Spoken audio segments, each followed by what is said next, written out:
Some disturbing footage has come out featuring A'ja Wilson and her entire Las Vegas Aces team trying to pretty much flop, assault, do whatever they can to get that win yesterday, but it was just not enough. Under the bright arena lights, cameras zoomed in on a moment the league would rather you forget. A'ja Wilson, the MVP, the face of the Las Vegas Aces dynasty, shoved Lexie Hull to the hardwood like a rag doll. No whistle, no hesitation, just silence from the officials standing 5 feet away. That single frame became the spark that lit an inferno. Because minutes later, in the post-game press conference, that same MVP sat behind the mic and told the world she was the victim of unfair officiating, claiming Indiana's Aliyah Boston had been gifted a special whistle. The irony was staggering. The same player who bulldozed her opponent on national television was now crying foul. And just like that, a new narrative was born. One crafted in real time by the Aces and sold to every sports outlet willing to print it. It was simple, emotional, and effective. Vegas lost because the refs were biased. But for anyone who actually watched the tape, it didn't add up. Because this wasn't a story about officiating at all. It was a story about power. A dominant team, unaccustomed to losing, unraveling the moment the underdogs refused to bow. This episode isn't about rumors or reactions. It's an investigation into how the defending champions used deception, frustration, and selective storytelling to cover up the truth that the Indiana Fever didn't steal that game. They earned it. And the moment Sophie Cunningham decided to speak, the entire Aces narrative collapsed like a house of cards. A'ja Wilson's just a big bully. Look at this. Throws Lexie Hull on the ground. Everything she does is illegal. Look at this one. A moving screen and then pushes Lexie Hull. You think they ever call a foul on A'ja Wilson? It's bullcrap. Let's rewind to the exact moment the spin machine kicked in. Game 5 had barely ended when coach Becky Hammon stormed into the media room. She didn't rant. She didn't need to. She weaponized the numbers. 34 free throws for Indiana, 11 for Las Vegas. She repeated it twice, like a mantra designed to plant outrage in every headline that would follow. Then she dropped the mic. Next question, and walked off. That soundbite became gospel. Within hours, ESPN and social media were ablaze with comparisons, graphs, slow-motion clips, and conspiracy threads. It was the perfect distraction, because if everyone focused on the free throw disparity, no one would talk about what actually happened on the floor. A Fever squad out-hustling, out-rebounding, and out-executing the defending champions. And right behind her came A'ja Wilson, echoing the narrative with surgical precision. Sarcasm dripping from her voice, she said, "Guess some players get special whistles." It was subtle enough to sound like frustration, but sharp enough to ignite a fan war online. Suddenly, the internet had its storyline. Vegas was robbed. But narrative analysts watching the series saw through it instantly. Because numbers don't lie, but they can be used to mislead. Free throw totals alone don't tell you why one team ended up at the line more often. For that, you have to understand strategy, not spin. I think that the Aces should rename their team to the Las Vegas Asias. It is the A'ja Wilson show. And strategy was exactly where Indiana thrived. This wasn't random luck, it was calculated dominance. From the opening tip, the Fever imposed a game plan built on relentless interior pressure.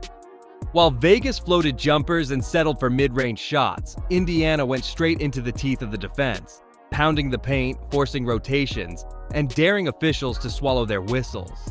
Aliyah Boston became the centerpiece of that war zone. Possession after possession, she fought for deep steals before the pass, establishing position so close to the rim that defenders had only two options: foul or surrender a layup. And every time the Aces reached, grabbed, or hacked, the whistle blew.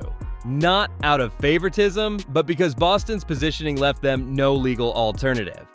When asked afterward how she managed to draw 13 free throws against the league's best front court, Boston didn't gloat. She smiled and said two words that revealed everything: early seals. That's not arrogance, that's film room intelligence. She wasn't playing for sympathy calls. She was playing chess while Vegas played checkers. So the 34-11 free throw gap wasn't a scandal, it was math. The natural consequence of a team that attacked the rim 60 times while its opponent lived behind the arc. Yet instead of acknowledging that reality, the Aces chose the easier path. Blame the refs, feed the outrage, and hope the world wouldn't notice the truth sitting right there in the footage. I guess we synced the real Las Vegas Aces team, because I said it once and I'll say it again. Kelsey Mitchell came out of that locker room with her belt on with spikes on it. She had a belt with spikes on it, and she put that belt right on the hiney of Becky Hammon, A'ja Wilson, Joelle Lloyd, and the entire damn team. Indiana didn't just attack the paint. They lived there. Every drive, every post-up, every rebound battle looked like a collision between hunger and entitlement. And here's the truth no stat sheet will ever show. The paint is chaos. It's the jungle where strength, positioning, and courage decide outcomes, and fouls are the natural cost of survival. So when A'ja Wilson complained about a special whistle, the numbers didn't betray the refs. They betrayed her team's softness. Because the Aces didn't lose the whistle battle. They lost the war of willpower. Vegas spent the night floating jumpers while Boston and company turned every possession into a brawl under the rim. That's not bias. That's basketball physics. Drive into contact, you get hit. Get hit, you get calls. The Fever earned every single free throw through sheer aggression.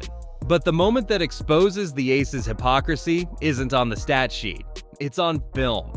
Because the real story wasn't about the fouls that were called. It was about the ones that weren't. The shoves, elbows, and off-ball takedowns that went ignored while Indiana kept their heads down and fought through it. That's where the truth hides. Not in numbers, but in the silence between whistles. Illegal screens. At this point, they playing dirty. What the hell? What the hell? Y'all playing super duper dirty. Roll the tape back. There's Lexie Hull setting a simple down screen. Nothing dirty, nothing flashy. And then there's A'ja Wilson, the reigning MVP, launching her to the floor like she's clearing space in a wrestling ring. Two hands, full extension, right in front of the official, no call. You can hear the Fever bench gasp, the crowd roar, the disbelief ripple through the arena. And yet play continued. The whistle stayed silent. Moments later, that same MVP sat behind a microphone and painted herself as the victim of unfair officiating. That's not leadership. That's spin. For 3 straight games, Fever Nation had watched their team get battered without protection. Boston hacked in the post. Mitchell slapped on drives. Lexie Hull elbowed out of position. But they kept fighting. And when the refs finally started calling the game evenly in Game 4, Vegas panicked. Their empire had been built on leniency, and suddenly the shield was gone. And that's when Sophie Cunningham, watching from the sidelines in street clothes, decided she'd had enough of the lies. She couldn't run, couldn't shoot, couldn't play. But she still had a weapon, her voice. And she used it like a dagger. Sophie Cunningham wasn't subtle. She didn't need to be. From her phone, she fired off a tweet that detonated across the basketball world. And it's about damn time. I honestly thought the refs did a nice job today on both sides. 17 words. That's all it took to flip the entire narrative on its head. Because this wasn't just a hot take, it was a confession from someone inside the trenches. Her message said what the box scores couldn't. Game 4 wasn't rigged for Indiana. It was finally called fairly after weeks of bias in the other direction. That's what about damn time meant. It was relief, not arrogance. It was the sound of a player saying, "We've been fighting ghosts all series, and tonight, we finally got a fair fight." Wilson's special whistle line suddenly looked hollow. Becky Hammon's outrage looked performative. Because when one of the league's toughest veterans, a woman known for her grit and honesty, publicly confirms the officiating was fair, the conversation changes. And the best part? Cunningham didn't have to shout. She didn't need a press conference or a viral interview. Her truth traveled faster than any spin cycle the Aces could manufacture. While Vegas blamed refs, Indiana moved on, preparing for battle, fueled by vindication and unity. The irony? The game that Vegas tried to frame as corruption ended up exposing their own collapse.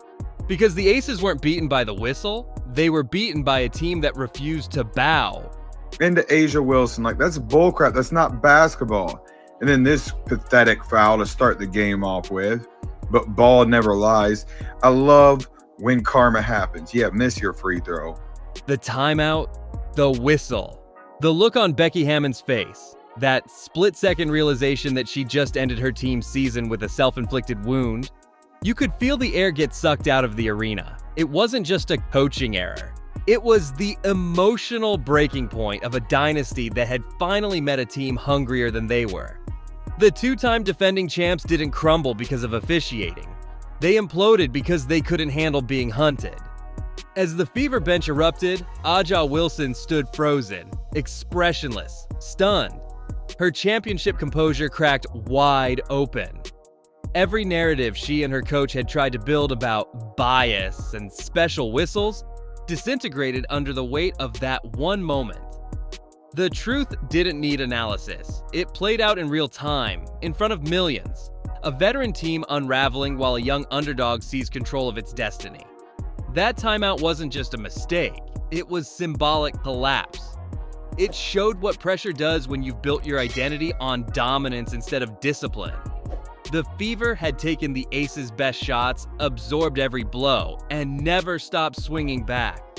By the end, the champions weren't playing the Fever. They were fighting their own reflection, haunted by what it feels like to be on the other side of power. All right. She's the 4-time MVP playing like that. 4 damn time MVP. How do you even win an MVP 4 damn times, bro? Like, what league is this? And that's why this story matters.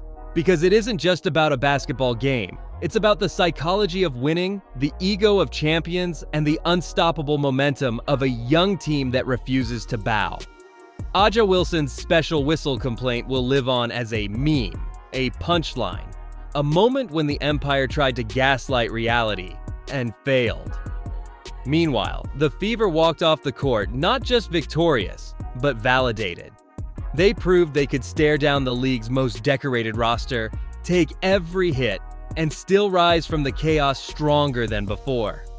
Sophie Cunningham's post was the final exclamation mark on a night that shattered the illusion of Vegas invincibility. Her words echoed through every corner of the league. It's about damn time. Translation: fairness finally caught up. For the first time in years, the underdogs controlled the story. Not the box score, not the refs, not the excuses. And as the Aces packed their bags, the Fever weren't just celebrating a win. They were ushering in a new era. One where truth beats politics, effort beats entitlement, and accountability beats arrogance. The dynasty didn't end because the whistle changed. It ended because the truth finally did.